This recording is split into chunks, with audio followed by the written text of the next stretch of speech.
हरे कृष्णा कृष्णा कृष्णा हरे हरे हरे राम राम राम हरे हरे कृष्णा। আমরা সকলকে স্বাগতম জানাচ্ছি শ্রী মায়াপুর ধাম থেকে এই বৈশাখ মাসের পবিত্র মাসে। শ্রী মায়াপুর ধাম গৌরাঙ্গ মহাপ্রভুর আবির্ভাব স্থান, জন্মস্থান, গঙ্গা তীর থেকে আমাদের মায়াপুর টিভির স্টুডিও থেকে আপনাদের সবাইকে স্বাগতম জানাচ্ছি আপনাদের সকলের পছন্দের অনুষ্ঠান রবিবাসরীয় টক শো প্রশ্নোত্তর পর্ব নিয়ে। তো আজ 27শে এপ্রিল রবিবার। আজকে একটা বিশেষ তিথিও আছে। আজ 27শে এপ্রিল রবিবার। আজকে হচ্ছে শ্রী গদাধর পণ্ডিতের আবির্ভাব তিথি। জয় গদাধর পণ্ডিতের আবির্ভাব তিথি। হ্যাঁ, তো বিশেষ দিন। গদাধর পণ্ডিত স্বয়ং রাধারানী, তার আবির্ভাব তিথি আজকের দিনে। তো আজকের যে বিষয়টি আলোচনা করব আমরা, সেটা খুব সুন্দর একটা বিষয়, কারণ আর মাত্র দুদিন, আর দুদিন পর তৃতীয় দিনে একটা বিশেষ তিথি আসছে। আমি তো এক সপ্তাহ আগে থেকে অ্যাডভার্টাইজ দিয়েছি, প্রস্তুতি নিয়ে নিয়েছেন তো যা। তারপর লাস্ট, এটা হচ্ছে লাস্ট কল, লাস্ট অ্যানাউন্সমেন্ট। এখনো যারা বাকি আছেন, আর দুদিন বাকি আছে অক্ষয় তৃতীয়া। তাই অক্ষয় তৃতীয়ার দিনে আজকে আমরা অক্ষয় তৃতীয়ার কথা শুনবো। আজকে 27 তারিখে আর দুদিন প্রস্তুতি পর্ব আছে আমাদের এই অক্ষয় টক শোতে। টক শো থাকুক অক্ষয় ধরে। তো আমরা আমাদের এই টক শোতে আজকের এই স্টুডিওতে আমরা স্বাগতম জানাচ্ছি পরম পূজ্যপাদ শ্রীপাদ অতুল কৃষ্ণ প্রভুকে, যিনি আমাদেরকে অক্ষয় তৃতীয়ার অক্ষয় কথা শোনাবেন। আর আমাদের এই আজকে একটা বিশেষ, আমরা অনেক অতিথি আমরা পাচ্ছি। বিশেষ করে আজকে টক শোতে আমরা বিশেষ অতিথি রূপে পাচ্ছি শ্রীপাদ গোপাল বালক প্রভুকে, যিনি আগেও আমাদেরকে বিভিন্ন কথা শুনিয়েছেন, টক শোতে এসেছিলেন। আর আমরা গত টক শোতেও পেয়েছিলাম আমাদের সকলের প্রিয় একজন ব্যক্তিত্ব, পরম পূজনীয় শ্রীপাদ কমলাপতি প্রভুকে, যিনি আমাদেরকে মধুর তুলসী সেবার মাহাত্ম্যের কথা শুনিয়েছিলেন। কৌতুক বক্তা,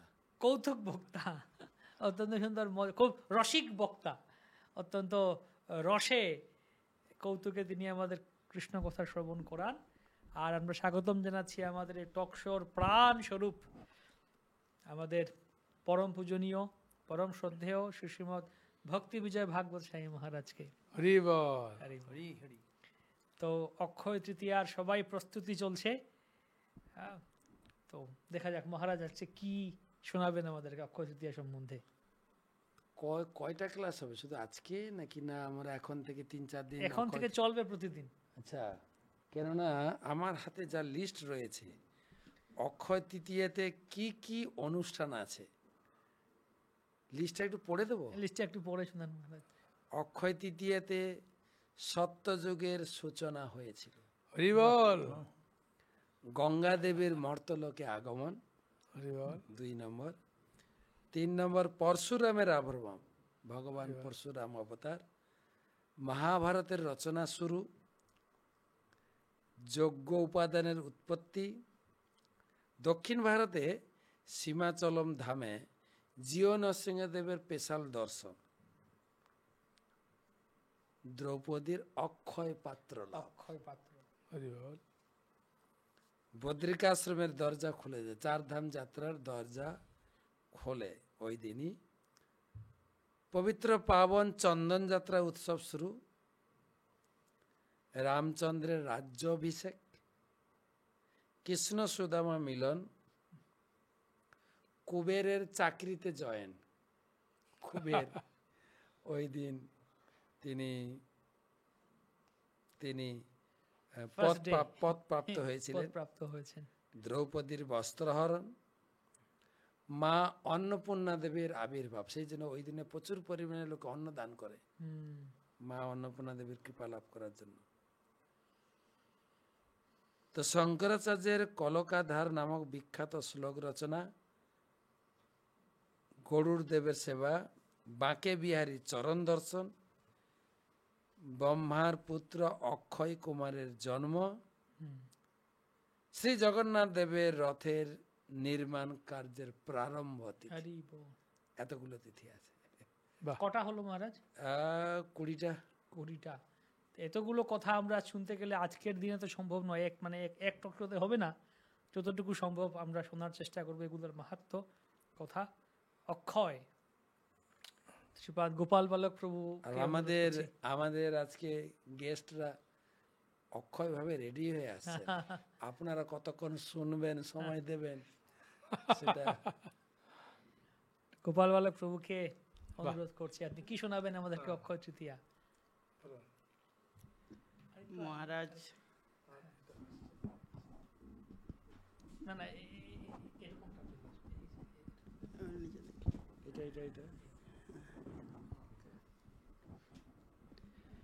তো মহারাজ তো লম্বা লিস্ট বলে দিলেন আপনাদের সামনে, তো এই লম্বা লিস্ট আমরা আলোচনা করতে পারি অক্ষয় তৃতীয়াতে। তো অক্ষয় তৃতীয়া মানে অ্যাকচুয়ালি অক্ষয় নক্ষয় ইতি অক্ষয়, মানে যে তিথিতে কোনো কর্ম করলে মানে তা অক্ষয় হয়ে থাকে, সে যে কোনো কর্ম, পুণ্যকর্ম হোক বা পাপ হোক, যা কিছু যা কর্মই করবেন মানে এই তিথিতে সেটা অক্ষয় হয়ে থাকবে। তো এই প্রসঙ্গে বিষ্ণু পুরাণে একটা সুন্দর শ্লোক আছে। তো বিষ্ণু পুরাণে বলা হয়েছে, বৈশাখ মাসস্য চ যা, বলছে বৈশাখ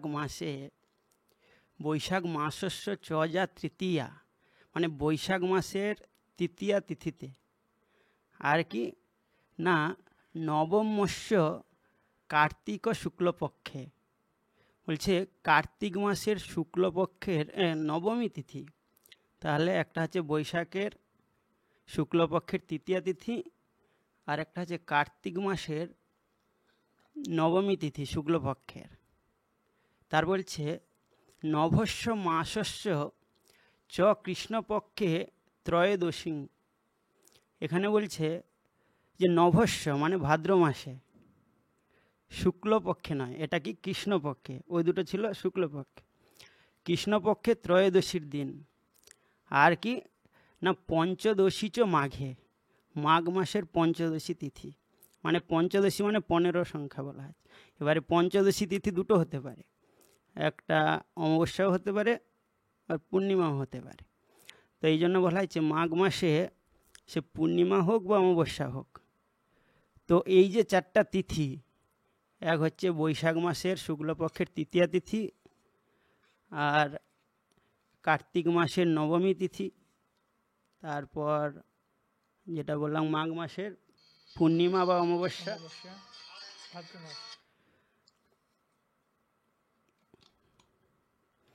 মাঘ মাসের পূর্ণিমা অমাবস্যা, আর ভাদ্র মাসের ত্রয়োদশী তিথি।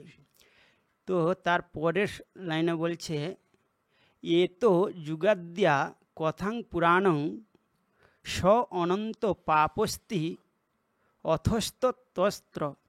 তো এখানে বলা হয়েছে যে এই যে এ তো যুগাদ্যা, তো যুগাদ্যা কথার অর্থ হচ্ছে যে যুগের প্রথম দিবসকে যুগাদ্যা বলা হয়। তো আমাদের যে 4টা যুগ আছে, সত্য ত্রেতা দাপর কলি, এই 4টা যুগের প্রথম দিন শুরু হয় এই 4টা তিথির যে কোনো একটা তিথি দিয়ে, সে সত্য যুগ হোক, ত্রেতা যুগ হোক, দাপর বা কলি, এই 4টা যুগের প্রথম দিবস শুরু হয় এই 4টা তিথির যে কোনো একটা দিয়ে।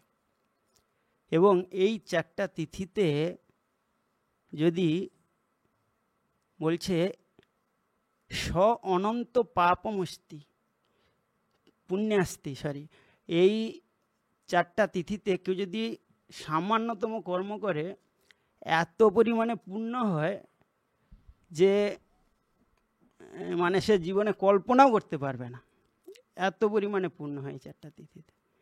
তো এই 4টা তিথির সুন্দর বর্ণনা রয়েছে বিষ্ণু পুরাণে। তো এছাড়াও অন্যান্য পুরাণে রয়েছে, যেমন স্কন্দ পুরাণে বিষ্ণুখণ্ডে রয়েছে, বলছে যে কুর্বন্তি চ তস্যাং বই প্রাত স্নান ভোগদয়ে।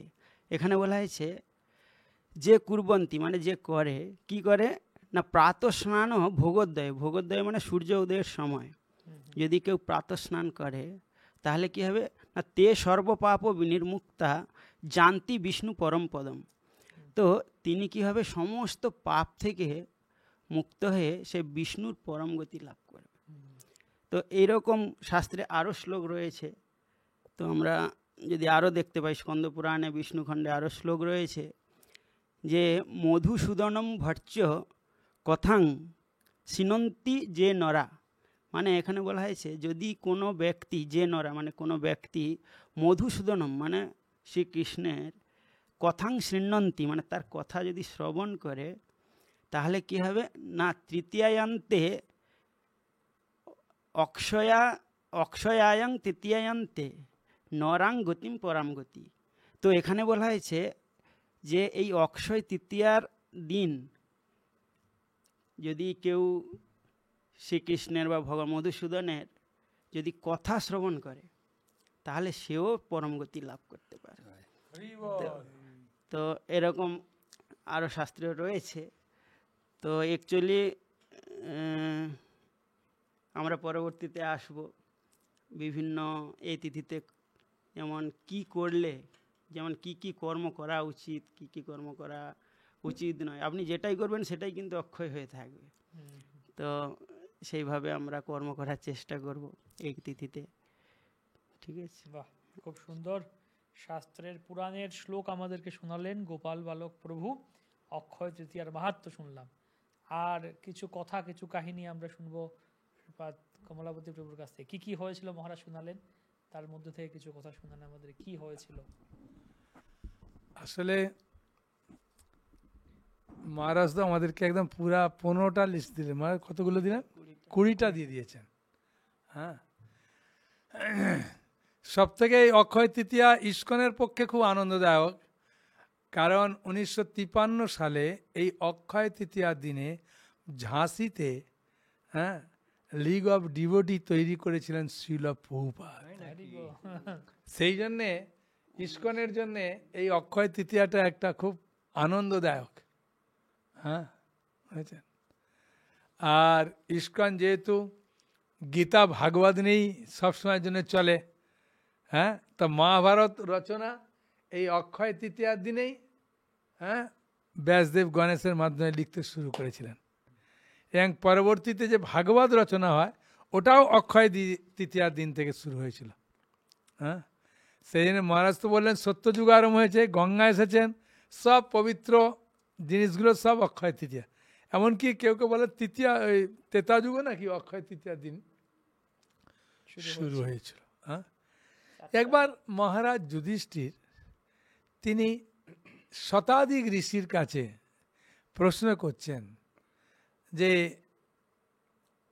মুনিবর আপনি বলুন, এই অক্ষয় তৃতীয়াতে কেউ যদি শুভ কাজ করে, কেউ অশুভ করে, তার যে ফল পায় এটা যে নিশ্চিত, তার কোনো প্রমাণ আছে? তখন শতাধিক ঋষির আনন্দ সহকারে বললেন, এটা জগৎবাসীর কল্যাণের জন্য আপনি প্রশ্ন করেছেন। তা একটা খুব সুন্দর কাহিনী বলছি, আপনি মন দিয়ে শুনুন। তা যুধিষ্ঠির মহারাজ শুনছেন, আর শতাধিক মুনি বলছেন। শতাধিক? হ্যাঁ, শতাধিক মুনি। শতাধিক মুনি যখন বলছিলেন, তখন যুধিষ্ঠির মহারাজ খুব আনন্দ সহকারে শুনছেন যে একজন ব্রাহ্মণী একটি জায়গায় বসবাস করেন, কিন্তু ব্রাহ্মণ খুব গরিব, তাই ব্রাহ্মণীকে প্রতিদিন যা ভিক্ষা করে আনে সেটাই ব্রাহ্মণী রান্না করেন, তারপরে ভোগ লাগায়, তারপরে প্রসাদ পায়। তো একদিন ব্রাহ্মণ খুব কষ্ট করে এসেছেন, এসে রান্না টান্না ভিক্ষা করে এসে যেটা রান্না করেছেন ভোগ টোগ লাগিয়েছে, সেই সময় ব্রাহ্মণকে দেবেন, ব্রাহ্মণ স্নান করে এসে পাবেন, সেই সময় একজন কোনো একটা সাধু এসে উপস্থিত। আর সাধুকে দেখি ব্রাহ্মণ প্রচণ্ড ক্রোধান্বিত হয়ে বলছেন, হ্যাঁ আপনি কি এটা দান ছত্র পেয়েছেন যেখানে এসেছেন? দু চারটে কথা যেমন ক্রোধে বলে দিয়েছেন। কিন্তু ব্রাহ্মণই চিন্তা করলেন যে আমার বাড়িতে অতিথি এসেছে, ব্রাহ্মণ ভিক্ষা করে নিয়ে এসেছে, খুব ক্লান্ত, ওকে দেব, আমার অন্নটা আমি ওকে দিতে পারি। হ্যাঁ, তাই উনি পেছন দরজা দিয়ে গিয়ে ব্রাহ্মণকে বললেন, এই সাধুকে বললেন, আপনি ওই গাছের তলায় বসুন, আমার পাশে একটা পাত্র নিয়ে এসে আমি দিচ্ছি। তা একটা কলা পাতা কেটে বা কোনো একটা পাত্রতে খুব সুন্দরভাবে ওই সাধুকে ব্রাহ্মণী দিয়ে বলছে আমার স্বামীকে সেবা করো। কিন্তু ওর স্বামী হঠাৎ তাকিয়ে দেখলেন যে কি ব্যাপার, কোথায় যাচ্ছে। তখন গিয়ে দেখলেন যে ওই সাধুকে আমার স্ত্রী খেতে দিয়েছেন, সাধু খাচ্ছে। তো ব্রাহ্মণ দেখে বললেন দিয়েই দিয়েছে, খাচ্ছে, আর বলেই লাভ কি আছে। তো চুপচাপ থাকলেন, কিছু আর বলেনি। তারপরে ব্রাহ্মণ খেলেন, খাওয়ার পরে ব্রাহ্মণী সঙ্গে সঙ্গে সাধুর কাছে গেলেন যে সে উচ্ছিষ্ট পাতাটা নেবেন। তা নিতে গেছেন, তখন হাত ধোয়ার জল নিয়ে গেছেন। তা সব কিছু করার পরে সাধু তাকে আশীর্বাদ দিলেন যে আপনার স্বামী যেহেতু সামগ্রীগুলো নিয়ে এসেছে ভিক্ষা করে, এবং আপনি যেহেতু আমাকে সেবা করালেন, আমি সন্তুষ্ট হয়ে আপনাকে আমি আশীর্বাদ দিচ্ছি, আপনি যে ফল লাভ করেছেন আপনার স্বামীও সেই একই ফল লাভ করবে। যেহেতু এনেছেন দেখে আর কিছু বলেননি দ্বিতীয়বার, সেই কারণে। তা ব্রাহ্মণী খুব খুশি হলেন, যাক আমার স্বামীকেও আশীর্বাদ দিয়েছেন, যাক আমার স্বামী যদি পরিবর্তন হয় খুব ভালো। আর কি করব, স্বামীও তো কষ্ট করে এনেছেন, তাই মেনে নিয়েছেন। মৃত্যুর পরে যমরাজ খাতা খুলছে, আর যারা যমদূত ছিল তারা মারতে মারতে নিয়ে যাচ্ছে। তখন যমদূত বলছে, এই যমরাজ বলছেন তোমরা কি করছো? বলছে প্রচুর পাপী, আপনি জানেন না, কিছু কাজ করে না শুভ কাজ, শুধু নিজের চিন্তা ছাড়া অপরের চিন্তা তো কিছুই করে না। ব্রাহ্মণ ঘরে জন্ম নিয়ে ব্রাহ্মণের কিছুই কাজ করলো না। হ্যাঁ, তো বললেন ঠিক আছে, চিত্রগুপ্ত খাতা খোলো তো। তা চিত্রগুপ্ত খাতা খুলেছেন। হ্যাঁ, সিক্রেট ফটোগ্রাফার, চিত্র মানে ছবি, গুপ্ত মানে গোপনে। তা খাতা খুলে দেখছে কোথাও কোথাও পূর্ণ লিখছে। হঠাৎ দেখছে একটা নীলকালি আছে। বলছে কি ব্যাপার? বলছে উনার স্ত্রী একজন সাধু সেবা করছেন, দেখেও কিছু বলেনি, আর সামগ্রীগুলো এনেছে। কিন্তু ওই দিনটা দেখছি অক্ষয় তৃতীয়ার দিন। তখন বললেন তাহলে? সঙ্গে সঙ্গে বিষ্ণু বললেন এখানে থাকবে কেন? সঙ্গে সঙ্গে রথ এলো আর ব্রাহ্মণকে নিয়ে চলে গেল ওইখানে। তো অক্ষয় তৃতীয়ার দিনে যা কিছু করবেন, হ্যাঁ, তা খুব মাহাত্ম। আর অক্ষয় তৃতীয়ার দিনে মহারাজ সব থেকে বড় জিনিস কি, যেহেতু গীতা আর ভাগবতের জন্ম হয়েছে অক্ষয় তৃতীয়ার দিনে, সেখানে গীতা ভাগবত যদি কেউ কাউকে দান করে, পড়ে, হ্যাঁ, এই অক্ষয় তৃতীয়ার দিনে হরিনাম করে, গঙ্গায় স্নান করে, পবিত্র নদীতে স্নান করে, হ্যাঁ, বুঝেছেন, তা অক্ষয় থেকে যায়। এবং এই অক্ষয় তৃতীয়ার দিনটা তো মাত্র একটা দিন, এ তো বেশি দিন নয়। তাই একটা দিন যদি কেউ সম্পূর্ণ নিরামিষ খেয়ে সাধু সেবা করার সুযোগ পেলে, গীতা ভাগবত পড়ে, তুলসী মানিকে জল দেয়, ভগবানের সেবা করে, ভগবানের চরণে তুলসী দেয়, যা কিছু করবে তার অক্ষয় থেকে যাবে। হ্যাঁ, সেই জন্য অক্ষয় তৃতীয়া প্রচুর মাহাত্ম আছে। বুঝেছেন? একদিনে বাম্পার ডিসকাউন্ট। একদিনেই সে যদি ভালো করে নিষ্ঠা সহকারে গোলক বৃন্দাবনে ফিরে যেতে পারে ভগবানের কাছে, এর থেকে বড় ডিসকাউন্ট আর ভগবান কি দেবে? বৈশাখ মাস তো ডিসকাউন্টের মাস, ভগবান একদম অক্ষয় তৃতীয়াতে একদম খুব সুন্দর হয় ডিসকাউন্ট দিয়ে দিলেন। খুব সুন্দর। তো প্রভু আপনি যে কাহিনীটা বললেন অত্যন্ত সুন্দর, অত্যন্ত আশাপ্রদ কাহিনী আমাদের জন্য, সকলের জন্য কথা।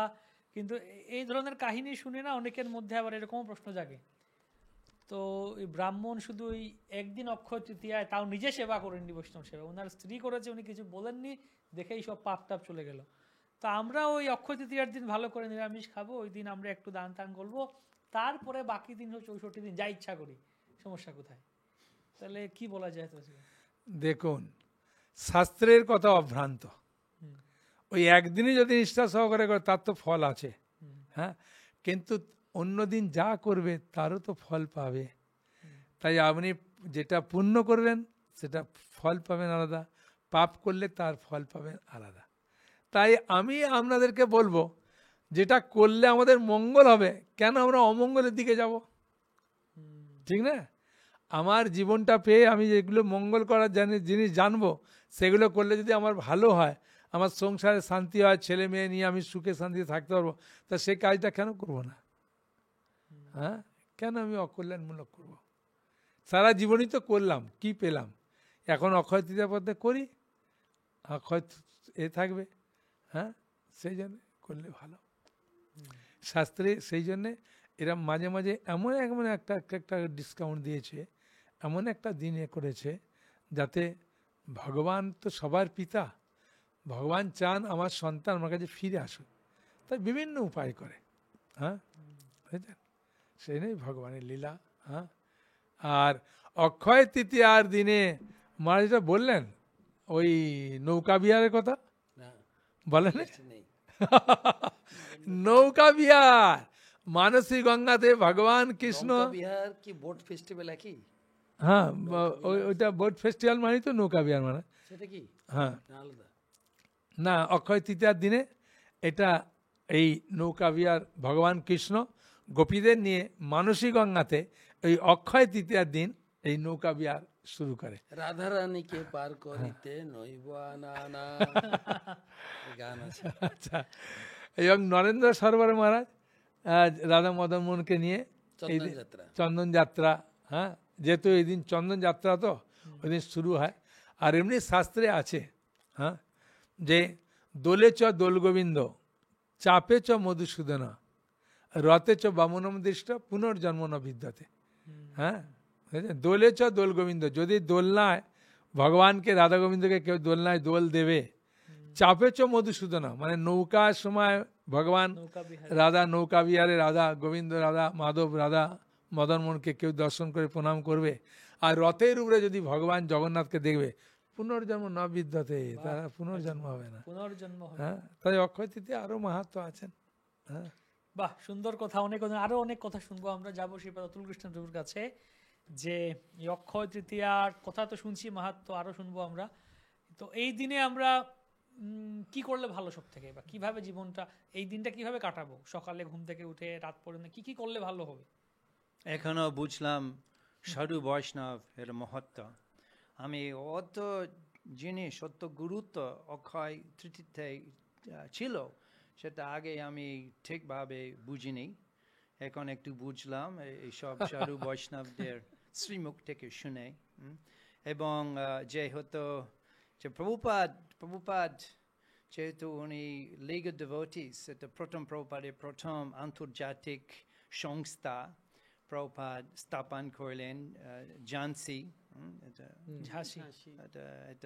70 বছর আগে। এটা খুব গুরুত্বপূর্ণ। আমার মনে হয় প্রভুপাদও এই দিন বিশেষ করে নির্ণয় করে লিগ অফ ডিভোটিস স্থাপন করলেন, এটা খুব গুরুত্বপূর্ণ। এবং এই রথ জগন্নাথ পুরীতে রথ তৈরি করা আজকে শুরু হয়, অক্ষয় তৃতীয়াতে শুরু হয়। এখানেও লেখা আছে যে কলকাতা ইস্কন রথ ওনারাও এই দিন অক্ষয় তৃতীয়াতে এই দিনও ওনারা শুরু করলেন, সব অনেক খরচ হয় এবং কালেকশন ইত্যাদি। এবং প্রভুপাদ পূজ্যপাদ জয় পতাকা স্বামী মহারাজকে বলেছেন, তুমি কলকাতার রথ সারা পৃথিবী সবচেয়ে বড় করো। তা এটা খুব গুরুত্বপূর্ণ। কি করা উচিত? এই সবগুলো আমরা মনে করা উচিত ওটা বিশেষ দিন, এবং খুব যত্ন করে সাধন ভজন করি। যদি বৈষ্ণব সেবা কিছু অন্নদান করি, ওটা খুব সুমঙ্গল হবে। নিশ্চয়ই আমরা প্রতিদিন যত কিছু ভগবত ভক্তি আমরা অনুশীলন করি, সেই ফলও অক্ষয়, এটাও গীতের সিদ্ধান্ত লেখা আছে। তবু এইভাবে এই দিনে আরও অনেক কৃপা লাভ করব, এবং এভাবে আমরা সাধন ভজন আরও উন্নত হয়ে যেতে পারি, এবং এভাবে আমরা প্রস্তুত হতে পারি, এবং খুব ভালোভাবে এই দিন আমরা যাপন করি। আমরা এভাবে আমরা অনেক কৃপা লাভ করব। বাহ, অন্নদানটা খুব গুরুত্বপূর্ণ। অন্নদান প্রচুর পরিমাণে লোকে অন্নদান করবে।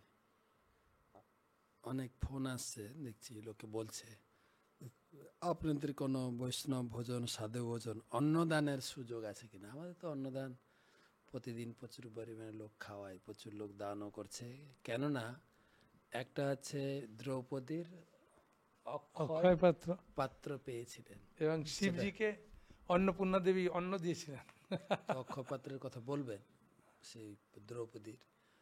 তারপরে অন্নপূর্ণা দেবীর আবির্ভাব, অন্নপূর্ণা দেবী অন্ন দিচ্ছেন, এই জিনিসগুলো অনেক গুরুত্বপূর্ণ। অক্ষয় দান হয়ে থাকবে, দান করুন। কাহিনী তো শুনছেন প্রচুর, এবারে প্র্যাকটিক্যাল কিছু অন্নদানমূলক কাজ। তাছাড়া তো গীতা দান, ভাগবতম দান অনেকে করছেন, এই মাসে অন্নদান করুন। অন্নদানের সুযোগ, অন্নপূর্ণা দেবীর আবির্ভাব। আর অন্নপূর্ণা দেবী অন্ন দিয়েছিলেন শিবকে নাকি? শিবকে দিয়েছে।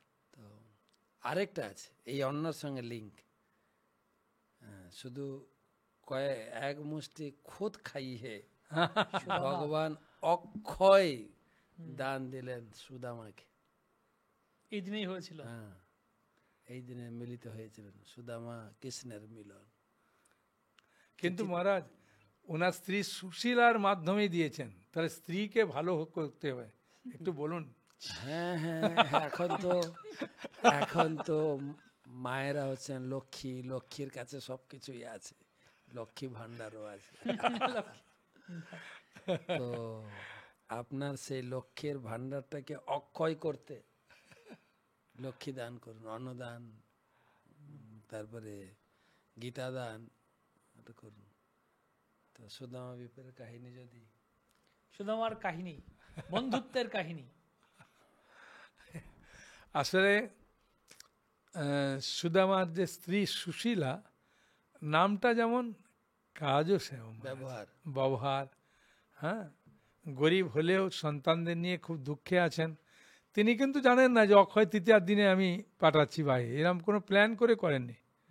হ্যাঁ, তা উনি চিন্তা করলেন যে আমার স্বামী যদি তার বন্ধুর কাছে যায়, আমাদের যে এত অভাব, আমি তো জানি দ্বারকার রাজা তিনি গেছেন, সেই জন্যে সুশীলা অন্য বাড়ি থেকে ভিক্ষা করে, কেউ খুদ কেউ বলে চিড়া, যা এনেছিলেন, এনে নিয়ে গেলেন। তা যখন গেলেন তখন ভগবান কৃষ্ণ তিনি সুদামা দিতে চাইছে না, যে এত রাজা আর গদিতে বসা মাত্র একবারে নিচে নেমে গেছে। তখন যেগুলো ভাই কোথায় বসলাম, এইরকম জায়গাতে আমি ওই দেবো? তখন বললেন যে ভাবি কি পাঠিয়েছে, আমাকে দাও। বলে জোর করে ভগবান নিচ্ছেন। ভক্তের ধন প্রভু কাড়ি কাড়ি খায়, অভক্তের ধন প্রভু উল্টায় না থাকায়। তা দেখুন, ভক্তের লক্ষ হলেও উল্টি না চায়, উল্টি না চায়। তা নিলেন ভগবান, নেয়ার পরে তিনি গ্রহণ করলেন এবং সুদামাকে দেখি, হ্যাঁ, সামনে কিছু দিলেন না।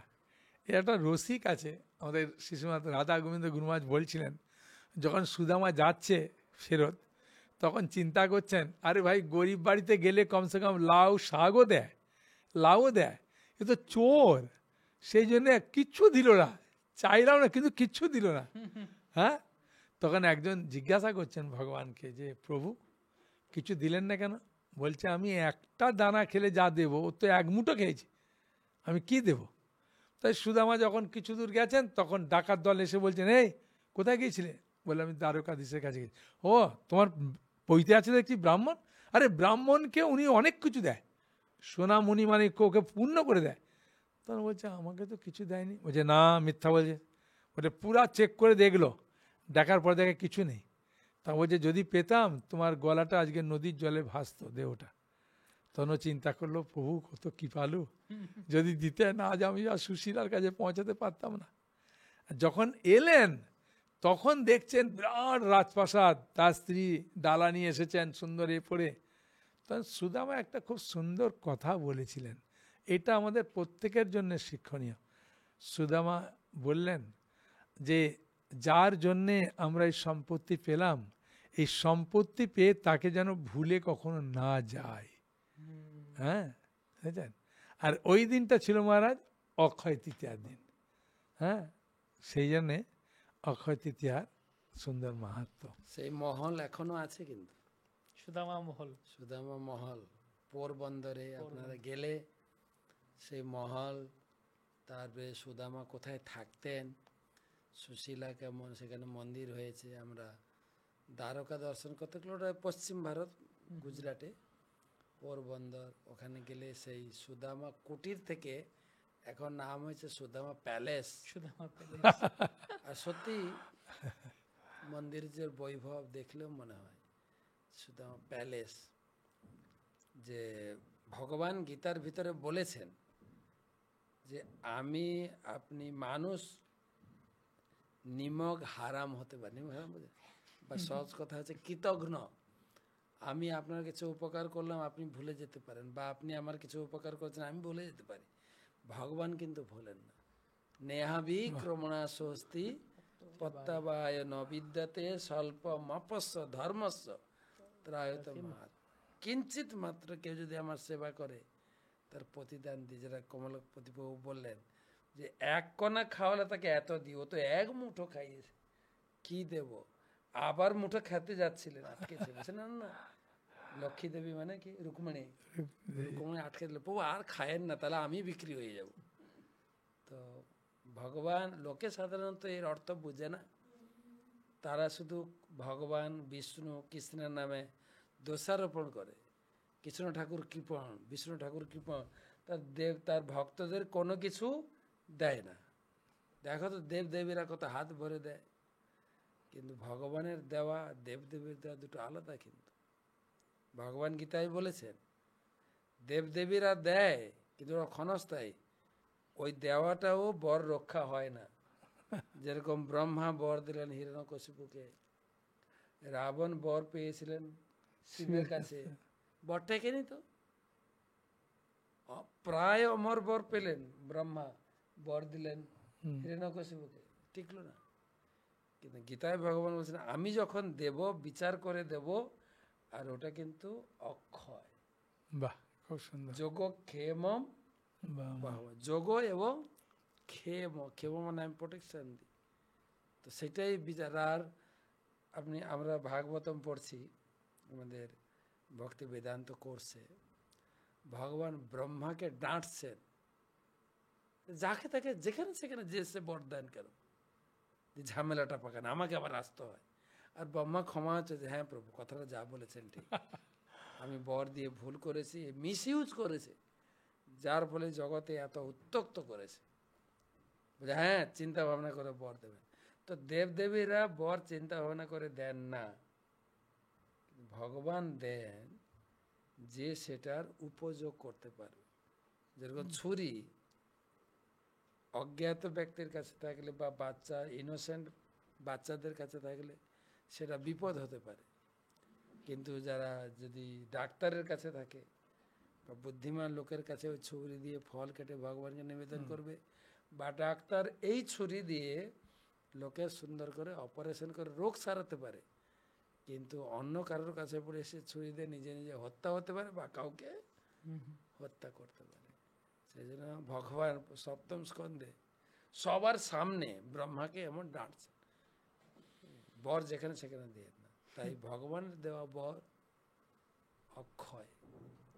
তো এই অক্ষয় তৃতীয়াতে আপনি বিচার করেন, দুটো আমাদের গোপাল বালক বাবু বলেছেন, যা করবেন কিন্তু অক্ষয়, ভুল করলেও অক্ষয়, পাপ করলেও অক্ষয়, আর পুণ্যের পুঁজি বাড়াতে গেলে অক্ষয়। তা আমরা অনুরোধ করি এটা জানার পরে আপনি সাবধান হবেন, অক্ষয় পুণ্য অক্ষয় ভক্তি লাভ করবেন, সেটাই আমাদের উদ্দেশ্য। আপনি সাবধান থাকেন, ওই দিন কি করবেন করবেন না। সকালে ঘুম থেকে উঠে গঙ্গা স্নান করেন, বৈশাখ মাসে গঙ্গা স্নান, গঙ্গা স্নান করে আপনি হরি পূজা, মঙ্গলারতি, ভগবানের নাম জপ, তারপরে হরি ভক্ত এবং হরির সেবার জন্য মঠ মন্দিরে দান করুন, আপনার সামর্থ্য মতো অক্ষয় ফল পেয়ে যাবে।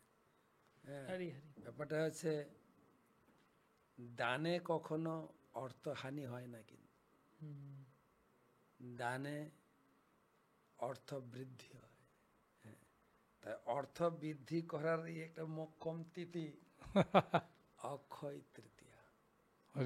আমি অনেক জায়গায় শুনেছি ওই দিনে অনেকে হাল খাতাও করে, অনেকে হাল খাতা করেন যে আজকের আমার এই দিনটা, আমার খাতা যেন অক্ষয় ধন আমি প্রাপ্ত হতে পারি। আর এটা হচ্ছে আমার খরিদ্দার দোকানদারের যে সম্পর্ক অক্ষয়, এই খরিদ্দারটা আমার দোকান ছেড়ে আর যাবে না, অক্ষয়। আরে কিছু মানে গৃহপ্রবেশ করে, হ্যাঁ গৃহপ্রবেশ করে। বিয়ে নাকি ওই দিন বলছে সারাদিন যে কোনো সময় বিয়ের মুহূর্ত লগ্ন নেই, মানে যে কোনো সময় করতে পারে। বিয়ে করলে কি ফল লাভ? অক্ষয় ফল। মানে বছরে 4টে দিন কোনো তিথি নেই। বৈশাখ মাস প্রথম দিন, কার্তিক মাসের প্রথম দিন, অক্ষয় তৃতীয়া আর বিজয় দশমী। সেই জন্যে এই অক্ষয় তৃতীয়ার দিনকে মানে কোন তিথি লাগে না এই 4 দিন। হ্যাঁ, মানে ক্ষণ মানে কোন লগ্ন প্রয়োজন নেই, 4 দিন পুরো দিনই হচ্ছে পবিত্র, যে কোনো সময় যে কোনো কিছু করতে পারে। বাহ, খুব সুন্দর কথা। আমাদের কিন্তু সময়, আমাদের সময় অক্ষয় নয়, সময় কম আছে, অলরেডি অর্ধেক সময় চলে গেছে। আজকে অনেক কথা আছে, তো সংক্ষেপে শুনতে চাই আমরা চন্দন যাত্রার কথা যদি শোনান একটু। কি কাহিনী, কি হয়েছিল চন্দন যাত্রা, কেনই বা চন্দন লাগানো হয়? প্রথমে আমি একটু শুরু করে দিই, গোপাল বাবু বলবেন। আমরা পুরাণে অনেক পুরানো কাহিনী শুনি, যেটা সুদামার কাহিনী বলা হলো, অন্নপূর্ণা মাতার কাহিনী বলা হলো। চন্দন যাত্রাটা মনে হয় যেন আমাদের ঘরের কাহিনী। হ্যাঁ, কয়েকদিন আগে, কয়েকদিন আগে শুধু না, আমাদের মতো একজন আমাদের পূর্বজ বাঙালি, তিনি এই অনুষ্ঠানটা প্রচলন করে গেলেন। আমাদের অনেক সময় হয় না, আমাদের বাঙালি মাধবেন্দ্রপুরী। আমি যখন বাংলাদেশে থাকি, লোকে বলে যে আপনি জানেন চন্দন যাত্রা কে শুরু করেছিল? বলছে মাধবেন্দ্রপুরী। কিছু লোক বলতে পারে, কিছু লোক পারে। আমি বলছি না, আমাদের মাধবেন্দ্রপুরী এটা বলবেন, আমাদের বাংলাদেশের মাধবেন্দ্রপুরী।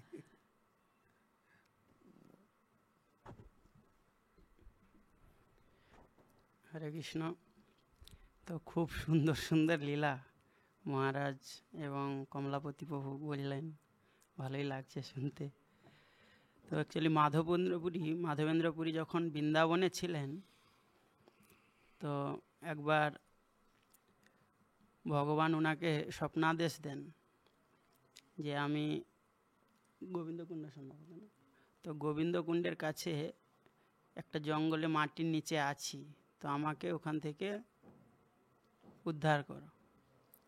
তো এই স্বপ্নাদেশ পেয়ে, সংক্ষেপে বলছি, স্বপ্নাদেশ পেয়ে মাধবেন্দ্রপুরী সব ব্রজবাসীদেরকে নিয়ে সেই জায়গা খনন করে তিনি গোপাল বিগ্রহ উদ্ধার করলেন এবং অভিষেক করে একদম গোবর্ধনের উপরে প্রতিষ্ঠা করলেন। তো কিছুদিন এভাবে সেবা পূজা চলার পর গোপাল আবার একবার স্বপ্নাদেশ দিলেন যে আমি তো এতদিন মাটির নিচে ছিলাম, তো এই যে গ্রীষ্মের দাবদাহ গরমে আমার গাটা, মানে শরীরটা একটা কেন পোড়া মানে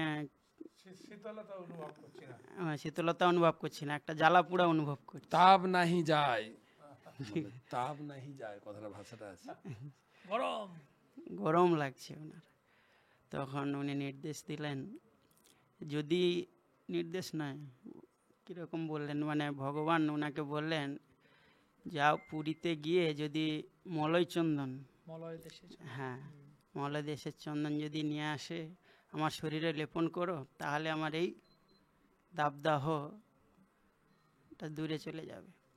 তখন ভগবানের এই নির্দেশ পেয়ে মাধবেন্দ্রপুরী তিনি জগন্নাথপুরীর উদ্দেশ্যে রওনা হলেন।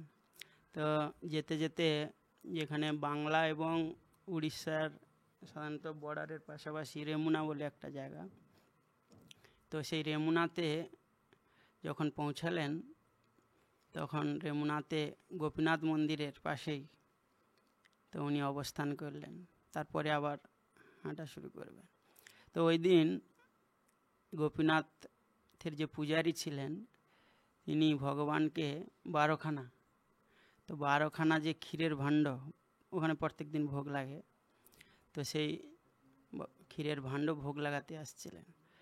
তো এইটা মাধবেন্দ্রপুরী দর্শন করে ভাবলেন কি, যে এই ক্ষীরের স্বাদ যদি কীরকম আমি জানতে পারতাম, তাহলে আমিও আমার গোপালকে ওখানে গিয়ে ভোগ নিবেদন করতে পারতাম। তো পরক্ষণে উনি আবার বিচার করলেন, ভোগ লাগানোর আগেই আমি আমার ইন্দ্রতৃপ্তি বা আমার যে লোভ সেটা প্রকাশ করে ফেললাম। ছি ছি ছি, মানে নিজেকে একটু অনুশোচনা করে তিনি ওখান থেকে বাইরে গিয়ে ভগবানের নাম জপ করছিলেন।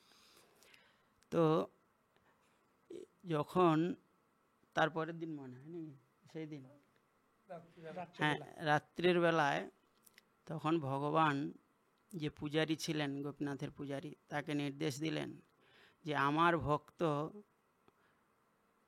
একটা বাইরে গাছের গোড়ায় শয়ন করে আছে, তুমি যাও, আমি একটা ক্ষীর আমার শাড়ির নিচে লুকিয়ে রেখেছি, ওকে এটা দিয়ে আসো। তো সেই পূজারী তখন সেই রাত্রিতেই যখন এসে দেখে সেই গোপীনাথের শাড়ির নিচেই, মানে কাপড়ের নিচে একটা ক্ষীর ছিল, সেই ক্ষীর তখন উনি নিয়ে গিয়ে সেই মাধবেন্দ্র পুরীকে দিলেন। তো এই কথা তার পরের দিন সর্বত্র ছড়িয়ে গেছেন, যে লোকমুখে যেমন এর কান ওর কান হতে হতে পুরো সব ছড়িয়ে গেছে যে মাধবেন্দ্র পুরী নামে একজন এত শুদ্ধ ভক্ত যে ভগবান তার জন্য ক্ষীর চুরি করে রেখেছেন। তখন ওখান থেকে যখন এরকম জানাজানি হয়ে গেছে, তখন উনি মাধবেন্দ্র পুরী ওখান থেকে চলে গেছেন পুরীর উদ্দেশ্যে। আর যখন পুরীতে গিয়ে পৌঁছান, অ্যাকচুয়ালি এই খবরটা পুরী পর্যন্তও চলে গেছে, ঠিক আছে। তখন পুরীতে গিয়ে উনি পূজারীর সঙ্গে যে ডাকছিলেন, কি একটা শ্লোক পড়ছিলাম যে ক্ষীর লহ যার নাম মাধবেন্দ্র পুরী, তোমার লাগি গোপীনাথ ক্ষীর কইলা চুরি। এই ক্ষীর মানে তো আমরা অনেকে এটাকে রাবড়িও বলে, ওই ক্ষীরের মধ্যে একটু কেউ বলে ক্ষীর মানে ওই পায়েসকে ক্ষীর বলে, হিন্দিতে পায়েসকে ক্ষীর বলে, পায়েসকে ক্ষীর বলে। আবার হিন্দিতে আমরা যাকে ক্ষীর বলি, যেটা ক্ষীর, ওটাকে ওটা হিন্দিতে রাবড়ি বলে, মানে দুধকে ফুটিয়ে ফুটিয়ে যেটা হয়েছে ওইটা। তারপরে উনি জগন্নাথকে গিয়ে জগন্নাথের যে পূজারী ছিলেন তার সঙ্গে দেখা করলেন, এবং সেই জগন্নাথের পূজারী তখন ওনাকে রাজা ইন্দ্রদ্যুম্নের কাছে নিয়ে গেলেন। তো রাজা ইন্দ্রদ্যুম্নকে উনি সমস্ত কথা বললেন যে ভগবান এরকম চন্দন চাইছেন তার শরীরকে ঠান্ডা করার জন্য। তখন রাজা, যেহেতু উনার নাম সর্বত্র উড়িষ্যাতে তখন ছড়িয়ে গেছে, এত বড় একজন ভক্ত সে চাইছে, তখন রাজা তো এমনি ভক্ত রাজা ছিলেন ইন্দ্রদ্যুম্ন, তখন উনি কী করলেন, প্রায় 1 মণ, মানে 37 কিলো লেখা আছে, তো প্রায় এক মণ চন্দন কাঠ দিলেন। এবং যেহেতু ওনার বয়স হয়ে গেছে, নিয়ে আসতে পারবেন না, তো রাজা ওনার সঙ্গে আরও 2-3 জন সেবক দিয়ে সেই কাঠকে পাঠালেন। তো যখন আস্তে আস্তে ঠিক আবার রেমুনার পাশে যখন আসে গোপীনাথের কাছে, তখন ভগবান ওনাকে আবার স্বপ্নাদেশ দিলেন যে ঠিক আছে, মানে অ্যাকচুয়ালি তখন মাধবেন্দ্রপুরীর হাঁটতেও কষ্ট হচ্ছে, তো ওনার এই কষ্ট দর্শন করে ভগবান বললেন ঠিক আছে, এই চন্দন আর এখানে আনতে হবে না, ওখানে গোপীনাথকে লেপন করো, তাহলে আমিও পেয়ে যাব। তো তখন সেই গোপীনাথে সেই চন্দন লাগানো হয়েছিল। তো সেই প্রথা অনুসারে এখন বর্তমানে ইস্কন শুধু নয়, বিভিন্ন মঠ মন্দির সব জায়গায় প্রায় 21 দিন ব্যাপী এই চন্দন যাত্রা অনুষ্ঠিত হয়। ভগবানের শরীরে এই চন্দন লাগানো হয়। অ্যাকচুয়ালি গ্রীষ্মকালে চন্দন লাগালে কি, চন্দন হচ্ছে খুব শীতল, তো অনেকে দেখবেন কপালে বিভিন্ন জায়গায় চন্দন লাগিয়ে রাখে, সারা শরীরে চন্দন লাগিয়ে রাখে। তো আমাদের মায়াপুরেও আমাদের দেখি রাধা মাধবকে 21 দিন ধরে চন্দন লাগানো হয়। আবার বিশেষ বিশেষ দিনে একদম পুরো শরীর একদম চন্দনে লেপন করা থাকে। সাদা ভগবান, পুরো সাদা। নৃসিংহদেব সাদা হয়ে গেছেন। আমি এই সময় ইস্কনে জয়েন করেছিলাম, দিনের বেলা দেখতাম সাদা ভগবান, সকালে দেখি কালো ভগবান। সারাদিন চন্দন মাখানা থাকতো, আবার রাত্রে চন্দন খুলে যেত, সকালে কালো ঠাকুর। আমি মনে করতাম, তাহলে আমি লোককে বলতাম আমাদের মন্দিরে দুটো ঠাকুর চেঞ্জ হয়, রাত্রে দিনে একটা ঠাকুর, কিছুদিন পরে আর চেঞ্জ হচ্ছে না, চন্দ্রযাত্রা চলে গেছে। আমি তো বুঝতাম না, জিজ্ঞেস করছে এখন ঠাকুর চেঞ্জ হয় না, তো সে সারাদিন কালো ঠাকুরই আছে। তো বলছে দূর বোকা ছেলে কোথাকার, তো চন্দন যাত্রা হচ্ছিল। কারণ আমারও সৌভাগ্য হয়েছিল এই চন্দন যাত্রার সময় যোগদান করার।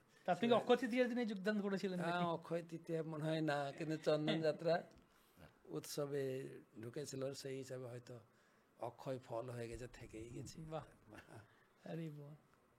মানে অক্ষয় তৃতীয়ার দিনে চন্দনটা দেওয়া শুরু হয়েছিল, সেই জন্যে। 21 দিন। আর হ্যাঁ, এখন আপনারাও বাড়িতে চন্দন ভগবানের কপালে, চন্দন তুলসী দিয়ে মারা দিতে পারে চরণে।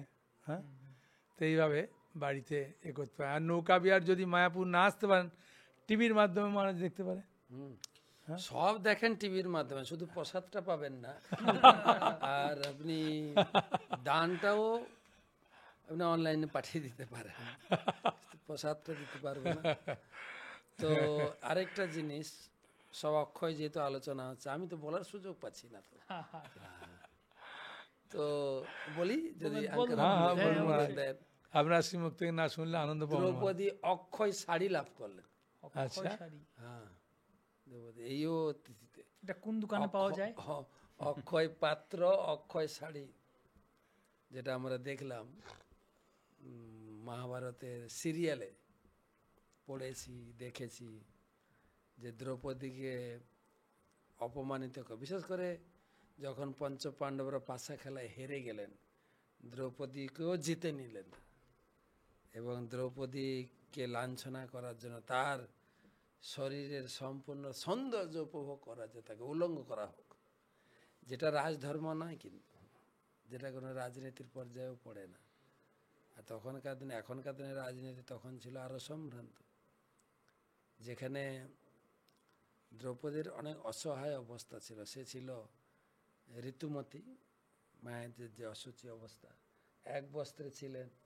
সেই সময় মহিলাকে স্পর্শ করা উচিত না, কিন্তু এই দুঃশাসন অন্দর মহলে গিয়ে চুলের মুঠি ধরে তিনি টেনে হিঁচড়ে নিয়ে এলেন রাজসভাতে, স্টেজের উপরে একদম।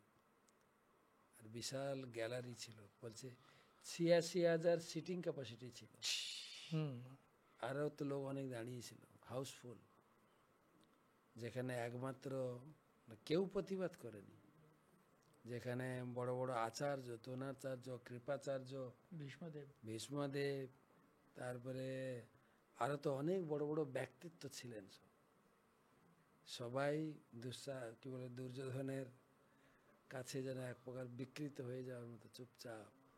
দ্রৌপদী আকুল ভাবে সবার কাছে আবেদন করছেন।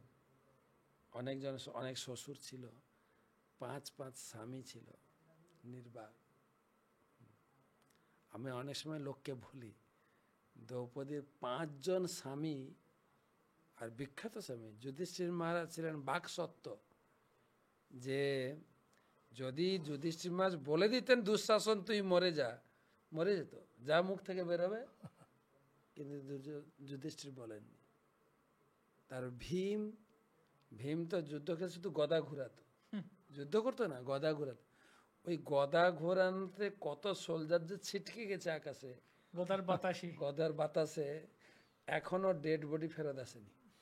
সোলজার কি একটা আমি পড়ছিলাম যে কোন এক রাজা, মানে বলা হচ্ছে যে এই ভীমের 14,000 হাতির বল, তো একজন রাজা নাকি 10,000 বেশি আরো হাতি নিয়ে এসছে যে ভীমের সাথে যুদ্ধ করার জন্য, এত বড়। তো ভীম রেগে বলছে, যারা আমার সাথে বলছে, আমি বলছি প্রতিবার হচ্ছে টাচও করবো না হাতিকে, শুধু গদার বাতাসে এদেরকে মেরে ফেলবো। গদা ঘুরিয়ে 2,000 হাতিকে বাতাসে মেরে দিয়েছে। আর অর্জুন ছিলেন ধনুর্ধারী, ধনুকে শুধু টঙ্কার দিতেন, ওই টঙ্কারে কিছু সৈন্য বাউন্ডারির উপরে ছিটকে গেছে।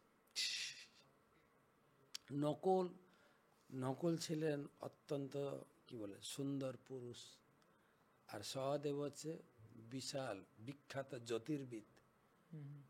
5 জন মহারথী বলা হয়েছে গীতার শুরুতে, গীতার প্রথম অধ্যায়ে 5 জনকে মহারথী হয়েছে। আমি সকল মহিলাদেরকে বলি, দেখেন দ্রৌপদীর 5 জন মহারথী স্বামী থাকা সত্ত্বেও দ্রৌপদীকে তারা সুরক্ষা দিতে পারলেন না।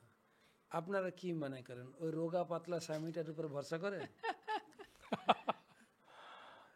বেটার জগৎ স্বামী কৃষ্ণের উপরে ভরসা করুন। যখন দ্রৌপদী কারোর সাহায্য পেলেন না, তখন এক হাতে কাপড় আটকাচ্ছে, এক হাতে গোবিন্দকে ডাকছেন। গোবিন্দ বললেন 50% হয়েছে, সারেন্ডার। যখন 2 হাত তুলে দিলেন আর সে আকুল ভরে ডাকছেন, আমাদের পরম পূজ্য শ্রী শ্রীমৎ ভক্তিচারু স্বামী গুরুমার সেই গানটা গেয়েছেন, হে গোবিন্দ রাখো শরণ। তার যে হৃদয় ভরা মানে আকুতির গান গুরুমাজ ফুটিয়েছেন। আমি গানটা মারবার শুনি, বাউজয় চক্রবর্তী কিছুটা এনেছেন, তো গুরুমাজের মুখে সেই গান হৃদয়ে আপনার চোখ দিয়ে জল আসবেই গানটা শুনলে। দ্রৌপদী যখন ডাকছেন হে গোবিন্দ রাখো শরণ। গোবিন্দ দ্বারকাতে ছিলেন। দ্রৌপদী কি বলে রুক্মিণী ভাতের থালা নিয়ে এসছে। প্রভু বসে, দুপুরে সময় হয়ে গেছে খাওয়ার, আর প্রভু খুব চঞ্চল। চঞ্চলতা শুধু না, হঠাৎ হাওয়া। রুক্মিণী ভাতের থালাটা নিয়ে কি নেই, এখানে কেউ নেই। তারপরে কিছুক্ষণ পরে কৃষ্ণ তো হন্তদন্ত হয়ে ফিরেছে। বলছে রুক্মিণী খুব খিদা লেগেছে, দাও। বলছে প্রভু তুমি কোথায় গিয়েছিলে? বলছে বুঝতে পারলে না, আমার বোন খুব বিপদে পড়েছিল, তাকে বাঁচাতে গেছি। তো রুক্মিণী বলছে আপনার বোন তো অনেক আগে থেকে বিপদে পড়েছে, এত দেরি করে গেলে কেন? রুক্মিণী তো জানে বোন মানে দ্রৌপদী। বলছে সে যখন তার চুলের মুঠি ধরে যখন দুঃশাসন অন্দরমহল থেকে টেনে হিঁচড়ে নিয়ে যাচ্ছিলেন, তখন তার হাতটা কেটে দিলে না, সমাধান হয়ে যেত। বেশ শোনো, আর এটাও শিক্ষণীয়, কিন্তু ভগবান তখন বলছেন শোনো, আমি তো সবসময় আছি রেডি করার জন্য, আমার ভক্তকে সাহায্য করার জন্য রেডি আছি সবসময়, ডাকলে না যাবো, না ডাকলে কি করে? দ্রৌপদী মনে করছিল তার 5-5টা ধনুর্ধর স্বামী আছে, তাকে বাঁচাবে। বড় বড় মহাজন স্বরূপ শ্বশুর আছে, আচার্য আছে, তারা বাঁচাবে। কিন্তু যখন কারো সাহায্যের কাজ হলো না, তখন আবার নিজের উপর ভরসা করলো।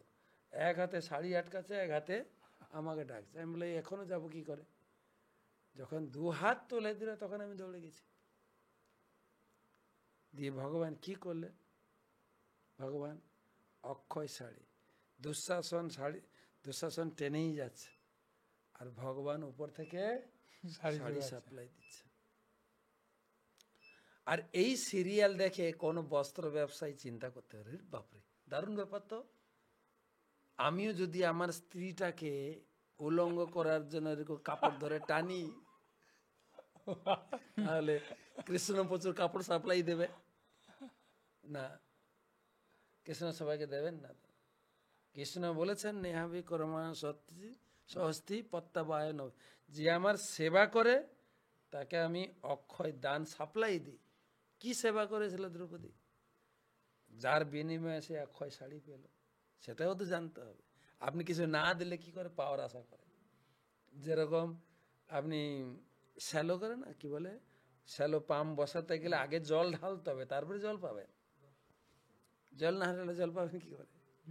তাই না? শেয়ার বাজারে আগে টাকা ঢালতে হবে, তারপরে টাকা আসবে। তো সেরকম দ্রৌপদী কি করলেন না, যুধিষ্ঠির মহারাজের রাষ্ট্র যজ্ঞে শিশুপালকে বধ করতে গিয়ে ভগবান যে সুদর্শন চক্র ধারণ করেছিল, তাতে একটি হাত আঙ্গুলে একটু কেটে যায়, রক্তক্ষরণ হচ্ছিল। তখন দ্রৌপদী কাছে ছিলেন, তখনকার দিনে তো জেনসন কোম্পানির ব্যান্ডেড ছিল না, এবং মা কুন্তিদেবও ছিলেন, সুভদ্রাও ছিলেন, কেউ দেয়নি, কাপড়টা ছিঁড়ে বেঁধে দিয়েছিলেন। তখন কৃষ্ণ হা করে তাকিয়েছে, বান্ধবী বা বোন, এর প্রতিদান তো তোমাকে দিতে হবে, আর তোমার একসময় লাগবে, আমি দেব। এইটুকু কাপড়ের টুকরাতে এত শাড়ি সাপ্লাই দিয়েছেন। তাই ভগবানকে দান দিলে কখনো দান কমে না, অক্ষয় হয়ে থাকে। হ্যাঁ, সেই জন্য দ্রৌপদী সেই অক্ষয় তৃতীয়ার তিথি যেটা আসছে, ওই দিনই যতটা পারেন আপনি ভগবানকে সেবা করুন, দান দিন, যে দান অক্ষয় রূপে আপনার কাছে ফিরে আসবে, হরি বাবা। অক্ষয় রূপে। শুধু তো আমি শুনবো চলো, সেটা হয় না তো। আমি সেই জন্য দুদিন আগে আমরা এই টক শোটা করছি। এই টক শো করার আগে কারণ আমি বুঝতে পারছি মহারাজ সবাইকে সচেতন করে দিচ্ছেন, সুযোগ দেওয়া হচ্ছে, সুযোগ। আপনি যদি টক শোর কি বলে অক্ষয় তৃতীয়া রাত্রে যদি অনুষ্ঠান করা হতো, লোকে বলবে মহারাজ আগেই বলতেন। সুযোগ, আপনার সামর্থ্য মতো ভগবানের সেবা করুন। কিভাবে করবো মহারাজ দান? কোথায় সুযোগ, কোথায় বা কি, যদি মাধ্যম বলে দেন। ভগবান তো দান নেওয়ার পসরা খুলে রেখেছে। প্রথম কথা বলো অন্ন দান করতে পারেন, তারপরে চিরাচরিত তো আমরা সবসময় গীতা দান বা শাস্ত্র দান তো আমরা কালেকশন করছি। যোগাযোগ করুন আমাদের সঙ্গে এবং সরাসরি সঠিক জায়গায় আপনার দানটা পৌঁছানো চাই। যে জায়গায় দান দেবেন, ধরুন আমাদের ইস্কনে যদি অন্নদান বা গ্রন্থ দান করেন, আপনি রসিদ নেবেন যে হ্যাঁ আপনি নাম গোত্র পাঠাবেন আগে থেকে, ওই দিন আপনার নামে পুজো হবে এবং আপনার অর্থটা ভগবানের সেবায় লাগবে। হ্যাঁ, আপনাকে যদি মায়াপুরে আসতে পারেন খুব ভালো, খুব ভালো, নিজে হাতে এখানে দান ধ্যান করুন। আর না হলে আপনি যেখানে থাকুন, এখন অনলাইনের সুযোগ, অনলাইনে দান পাঠিয়ে দেন। পাঠাতে চাইলে আমরা ব্যাঙ্ক অ্যাকাউন্ট পাঠিয়ে দেবো।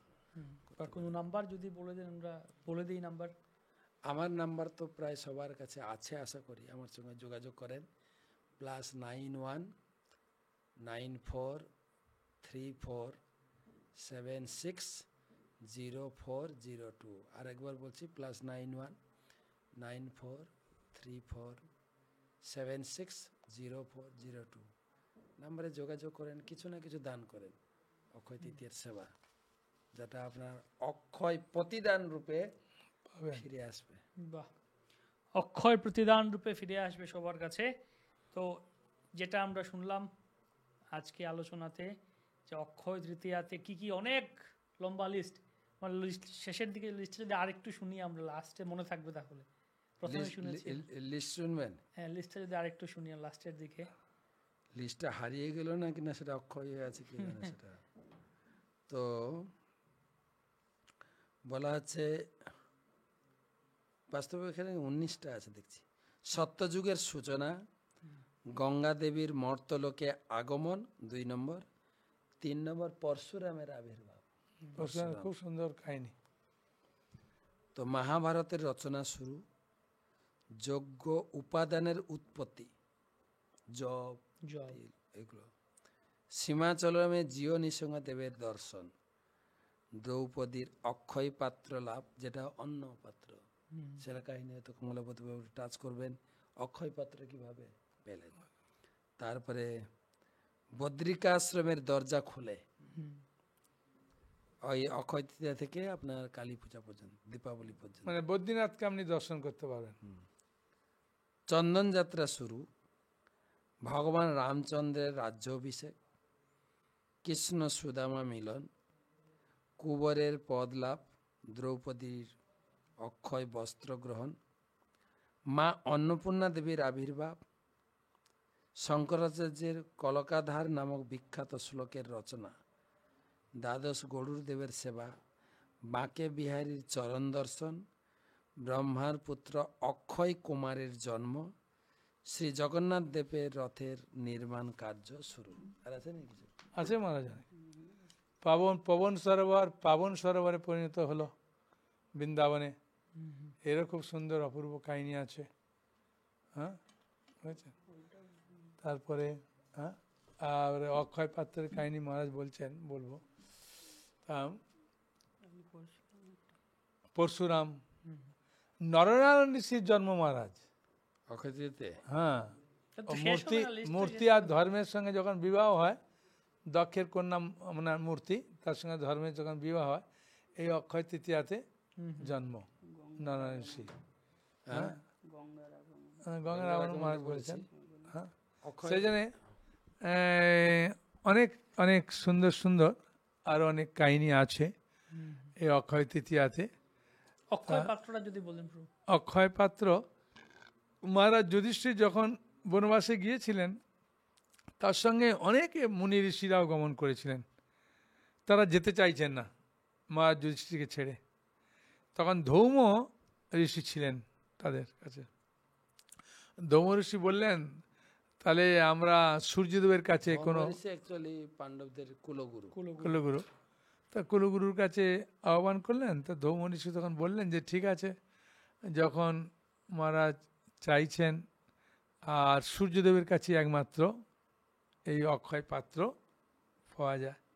তাই এই অক্ষয় পাত্র এই অক্ষয় তৃতীয়ার দিনে সূর্যদেব দিয়েছিলেন যুধিষ্ঠির মহারাজকে। যুধিষ্ঠির মহারাজ সেটা দ্রৌপদীকে দিয়েছিলেন এবং এই কাহিনী সবাই জানতেন। সেই জন্যে দুর্যোধন দুষ্টু বুদ্ধি সবসময়। তাই দুর্বাসা মুনি 10,000 শিষ্য নিয়ে বললেন, ঠিক যাবেন সন্ধ্যার সময় যাবেন। হ্যাঁ, তখন বলার পরে পাঠিয়ে দিলেন।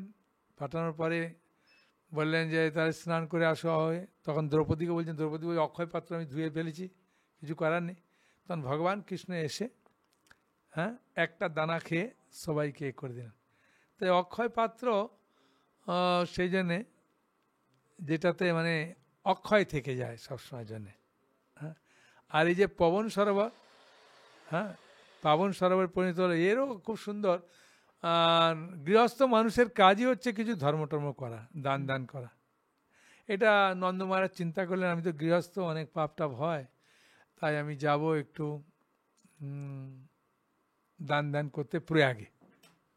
তখন ভগবান কৃষ্ণ বললেন, বাবা আমি আর দাউজি তোমার সঙ্গে যাব না। তখন নন্দ মহারাজ খুব খুশি হলেন, যাক, নাহলে একটুখানি হাঁটার পরেই বলবে বাবা পায়ে লাগছে করে নাও। হ্যাঁ, যখন ওরা বলছে যাবো না, তো ভালো হয়েছে।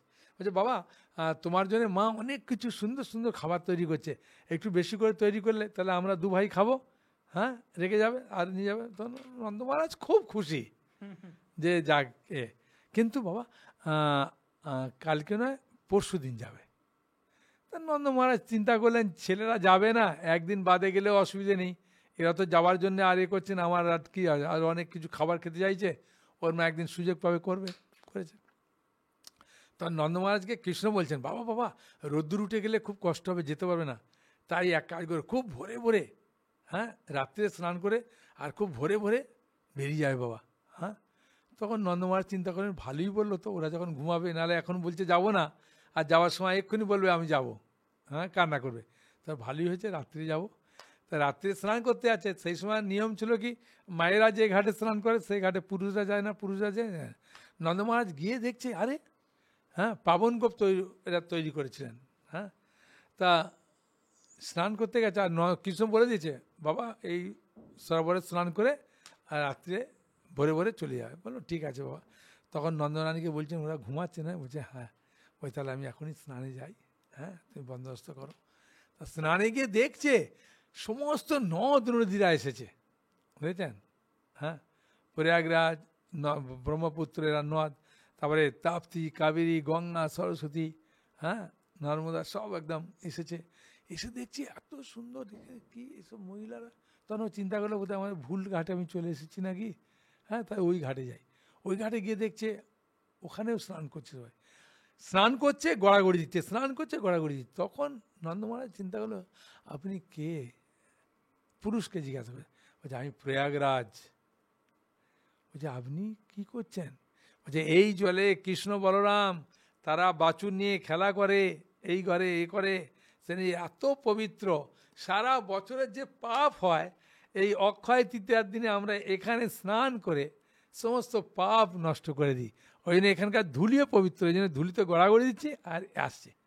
তখন নন্দ মহারাজ চিন্তা করলেন, আমি যাচ্ছি প্রয়াগে দান করতে, প্রয়াগে স্নান করতে, আর প্রয়াগরাজ আসছে আমার কাছে। সেই জন্যে এই পাবন সরোবরে এই অক্ষয় তৃতীয়ার দিনে প্রচুর মানুষ বৃন্দাবনে স্নান করে, এ করে। খুব সুন্দর।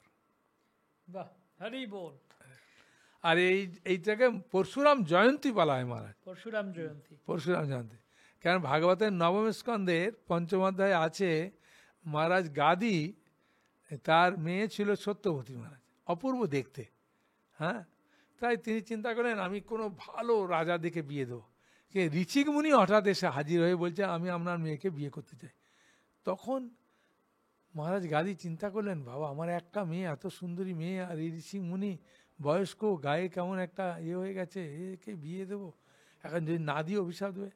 তা বললেন এক কাজ করো, আমার মেয়ের বিয়েতে একটা পণ দিতে হয়। বলছে কি? 1000টা ঘোড়া চাই যার বাম বা ডান কান যেন শ্যামবর্ণ থাকে। তা ঋষি মুনি একটু মুচকে হাসলেন, ও আমাকে দেখে পণ নয়। সঙ্গে সঙ্গে তিনি বরুণদেবের কাছে গেলেন, আর বরুণদেবের কাছে গিয়ে 1000টা ঘোড়া নিয়ে এলেন। একদম এরকম দেখে তো রাজা অবাক, এখন তো কোনো উপায় নেই, এখন তো বিয়ে দিতেই হবে মেয়ের সঙ্গে। তা মেয়ের সঙ্গে বিয়ে দিয়ে দিল সত্যবতীর সঙ্গে। তা বিয়ে হওয়ার পরে সত্যবতী কন্যা পুত্র চাইছে, তখন বললেন ঠিক আছে আমি যজ্ঞ করে পায়েস তোমাকে দেবো। তখন শাশুড়ি মায়ের ইচ্ছা হলো যে আরে আমার তো একটা মেয়ে, ছেলে তো নেই। তাই সত্যবতীকে বললেন, দেখ তোর একটা ভাই হলে ভালো হয়, হ্যাঁ তো একই আর আমি কাকে নিয়ে থাকবো, আর তোর স্বামী যেহেতু যজ্ঞ করছে এক কাজ কর না, একটা ভালো পায়ে আমার জন্য একটা বানাতে বল। তো বলে ঠিক আছে। তো করার পরে শাশুড়ি মায়ের মনে হলো যে আমার মেয়েকে তো বিয়ে করেছে, আর নিজের স্ত্রীর তো তার প্রতি ভালো সন্তান ভালো আশা করবে, আমারটা বোধহয় একটু নকল করে দিতে পারে, খারাপ। সেজন্য মেয়েকে বললেন, দেখ এটা তো তোর ভাই হবে, হ্যাঁ নিশ্চয়ই জামাই তোরটা ভালো মন্ত্র দিয়ে ভালোভাবে করেছে, আমারটা মনে হয় অত করেনি, তো পাল্টা বদল করে নেয়, এটা তো নষ্ট হবে না, তোরই তো ভাই হবে। তা বলে ঠিক আছে মা তাই হবে। কয়েকদিন বাদে বলছেন যে এরকম ভাবে মায়ের সঙ্গে আমি এরকম পাল্টে দিই। তখন ঋষিমুনি খুব ক্ষুধান্বিত হয়ে বলছেন, আমি তোমারটা করেছিলাম ব্রাহ্মণ সন্তান, আর ওরটা করেছিলাম ক্ষত্রিয় সন্তান, এখন তোমার গর্ভে ক্ষত্রিয় সন্তান আসবে। হ্যাঁ তোমার মা ক্ষত্রিয়ানি, হ্যাঁ রাজার স্ত্রী, আর তুমি আমার পত্নী, তা সেই জন্য করেছিলাম। তখন খুব কান্না করছে, বলছে ঠিক আছে প্রথম যে আসবে সে আসবে, পরবর্তীতে যে আসবে সে ক্ষত্রিয় হয়ে আসবে। ওই জন্য যমদগ্নি হলো, আর যমদগ্নি পুত্র পরশুরাম, সেই পরশুরাম ওই ক্ষত্রিয় গুণসম্পন্ন হয়ে গেল। এই অক্ষয় তৃতীয় দিনে তাদের জন্ম হয়েছিল। মহারাজ গাধী, এই গাধী নন্দনী কি বিশ্বামিত্র ছিলেন নাকি? হ্যাঁ গাধীর পুত্র কি বিশ্বামিত্র নাকি? গাধীর এই বিশ্বামিত্র, হ্যাঁ ওইখানে হলো গাধী, ঠিক।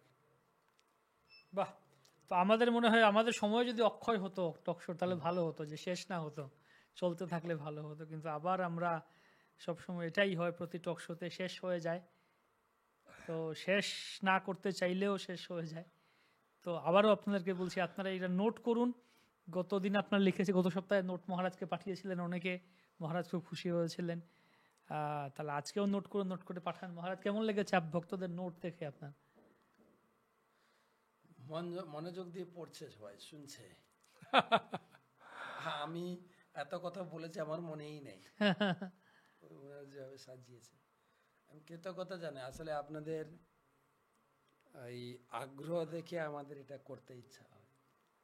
অনেক সময় হয়তো আমরা ছড়িয়ে যাই, পদ্মমুখ প্রভু এক জায়গায়, আমি এক জায়গায়, কমলাবতী প্রভু এক জায়গায়, হয়ে ওঠে না, চেষ্টা করি, কিন্তু আপনাদের আগ্রহই আমাদের এই টক শোকে উৎসাহ প্রদান করছে। আমি আরেকটা অনুরোধ করব, সামনে কি শুনতে চাইছেন একটু লিখবেন তো? লিখবেন, এর পরে ভবিষ্যতে কি কি বিষয় স্মরণ করতে চাইছেন। তো ধন্যবাদ, কৃতজ্ঞতা জানাই। এটাও আরেকটা কথা, যদি সুন্দর করে নোট করবেন আপনারা, এরকম অনেক করে না, স্কুলে করতাম আমরা বিভিন্ন কালি দিয়ে, লাল কালি, লাল নীল সবুজ দিয়ে, marker pen, sketch pen, highlighter দিয়ে সুন্দর করে সুন্দর করে লিখবেন।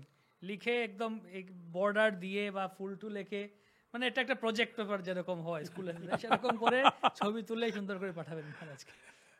নোট করে পাঠাচ্ছেন, হয়তো কালারফুল হয় না, কিন্তু নোটটা কিন্তু খুব সুন্দর। কিন্তু আপনাদের যেটা পাঠাবেন মহারাজ দেখবেন, কিন্তু মহারাজের সময় কম থাকলেও মহারাজ কিন্তু এগুলো দেখে খুব আনন্দ পান। হ্যাঁ আপনাদেরকে উত্তর দেবেন, এমন নয় যে পাঠিয়েছেন উত্তর দেবেন তা না, মহারাজ এগুলো খুব ভালোবাসেন। হ্যাঁ আপনারা পাঠাবেন, যোগাযোগ রাখবেন, ভালো লাগবে আরও। আরেকটা কথা হচ্ছে, যদি কিছু অজানা তত্ত্ব আপনি এখান থেকে খুঁজে পান বা যেভাবে লিস্ট করছেন, শেয়ার করুন সবাইকে, যে আমার এটা ভালো লেগেছে নাকি মহারাজ। যেটা এই অক্ষয় তৃতীয়া বা এর আগেটা যে তুলসী সম্বন্ধে যা আলোচনা হচ্ছিল, আমার তো বলতে গিয়ে এত কথা এসে গেছে, যাতে আমি প্ল্যানও করে আসিনি যে তুলসীর ব্যাপারটা বলছি, আজকের ব্যাপারটা বলছি। ভালো, আমার বলতে গিয়ে ভালো লাগছিল, সেজন্য বলছি যে আশা করি আপনাদেরও ভালো লাগছে, আপনারা ওটাকে ছড়িয়ে লোকে আরো শুনুক, জানুক, সবার কাছে পৌঁছে দেন, শেয়ার করুন। হ্যাঁ, ভক্তি তত্ত্বের ভিতরে এত কথা রয়েছে। এই অক্ষয় তৃতীয়া শুধু অক্ষয় অক্ষয় কথাটা শুনি, কিন্তু অক্ষয় তৃতীয়ার লিস্ট এতগুলো পবিত্র তিথি, হয়তো দেখা গেলো কারো বা অক্ষয় তৃতীয়াতে জন্ম, এরকমও হতে পারে। হ্যাঁ মহারাজ, হয়েছে, অবশ্যই হয়েছে অনেকের। আপনার নামটাও জুড়ে দিতে পারেন যে আমার জন্ম অক্ষয় তৃতীয়া। খুব ভালো, খুব সুন্দর। তো নোট করে পাঠান, আর লিখেও দেবেন, নিচেও লিখে দেবেন যে এই টক শোতে আপনাদের অনুভূতি কেমন কেমন কি, তাহলে আমরা এখান থেকে সিলেক্টেড নির্বাচিত কয়েকজনটা পড়ে শোনাতে পারি এর পরবর্তী টক শোতে, যে এরকম এরকম লিখে পাঠিয়েছেন অনুভূতি, তার আদান প্রদান, ইন্টারাকশন হবে। তা আমরা শুধু, না হলে তো অনলাইনে হচ্ছে শুধু আমরা বলেই যাচ্ছি বা আমরা শুনেই যাচ্ছি, আপনারা কতটুকু শুনছেন কি না একটু যদি আদান প্রদান হয় আরও ভালো লাগে। মহারাজ মাঝে মাঝে পাঠান, শেয়ার করেন আমাদের সাথে গ্রুপে যে এই ভক্ত এরকম লিখেছে, ওই ভক্ত এরকম লিখেছে, খুব আনন্দ হয় সবার শুনে। তো অক্ষয় তৃতীয়ায় আপনারা যারা দান করতে চান, মহারাজের নাম্বার মহারাজ বললেন, সেটা স্ক্রিনেও দেওয়া থাকবে, আপনারা সেখানে যোগাযোগ করুন। এবং যে যেরকম মনোবিলাস করেন, অন্নদান, বস্ত্রদান, গীতাদান, বিদ্যাদান, যেরকম করতে চান করতে পারেন, গোদান। হ্যাঁ, এটা আমার একটা, এটা না বললে আমার মনে হচ্ছে অপূর্ণ থেকে যাবে। এই অক্ষয় তৃতীয়াতে গোদানের প্রচুর মাহাত্ম্য, মানে কত মাহাত্ম্য মানে বলার নেই। হ্যাঁ, গোদানের জন্য প্রচুর আছে। হ্যাঁ, আপনারা যদি গোদানের জন্য দেবেন, তাও মহারাজকে বলে দিলেন যে মহারাজ এটা আমি গো সেবার জন্য দিচ্ছি। হ্যাঁ, এইভাবে অসুবিধা নেই। গোদানের প্রচুর মাহাত্ম্য আছে, মানে যা কিছু আপনি গো সেবার জন্যে, হ্যাঁ, আপনার সামর্থ্য মতো যা দেবেন সে তো অক্ষয়। এবং আপনারা ওই দিন গোদান তো করুন অবশ্যই, আপনারাও আপনার আশেপাশে যেখানে গোশালা আছে, গোমাতা আছেন, যেখানে যান, নিজেও কিছু খাওয়ান, একটু সময় কাটান, খুব ভালো লাগবে। এইটুকু করতে পারি, যেটা আমরা আশ্রমবাসী হিসাবে আপনাদের জন্য ভগবানের কাছে অক্ষয় কৃপা প্রার্থনা করতে পারি। তাহলে আর কি চিন্তা আমাদের। ভগবান আপনাদের উপরে অক্ষয় কৃপা দৃষ্টি রাখুক, আপনাদের জীবনকে সুরক্ষিত রাখুক, জীবন আনন্দময়, পরিবার সুখময় হোক, এইটুকু ভগবানের কাছে প্রার্থনা। ওই দিন মহারাজ আমি পুরা শুকিয়ে থেকে যারা যারা দান দেয় তাদের জন্য নরসিংহদেব, মানে পঞ্চতত্ত্ব রাধা মাদের কাছে, আমার তো কিছু নেই, দেখছি কমসে কম প্রার্থনা করে দিই তাদের যাতে মঙ্গল হয়। হ্যাঁ, সাধু সন্ত মানুষ এটাই করতে পারি, আর কিছু করতে পারবো না। অক্ষয় কৃপা লাভ হোক সবার, মহারাজ প্রার্থনা করে দিলেন। আমাদের টকশো অক্ষয় হোক। সবাই আমাদের সাথে যুক্ত থাকুন, ভালো থাকুন, সুস্থ থাকুন। নাম গোত্র পাঠাবেন, নাম গোত্র পাঠাবেন লিখে, ওই নোটের মধ্যেও লিখে দেবেন নিচে নাম গোত্র, স্থান ঠিকানা সহ পাঠিয়ে দেবেন। সবার কাছে আমরা এই প্রার্থনা করি, আপনারা সকলে ভালো থাকুন, সুস্থ থাকুন এবং সকলে অক্ষয় কৃপা লাভ করি। হরে কৃষ্ণ হরে কৃষ্ণ কৃষ্ণ কৃষ্ণ হরে হরে, হরে রাম রাম রাম হরে হরে, হরি বল।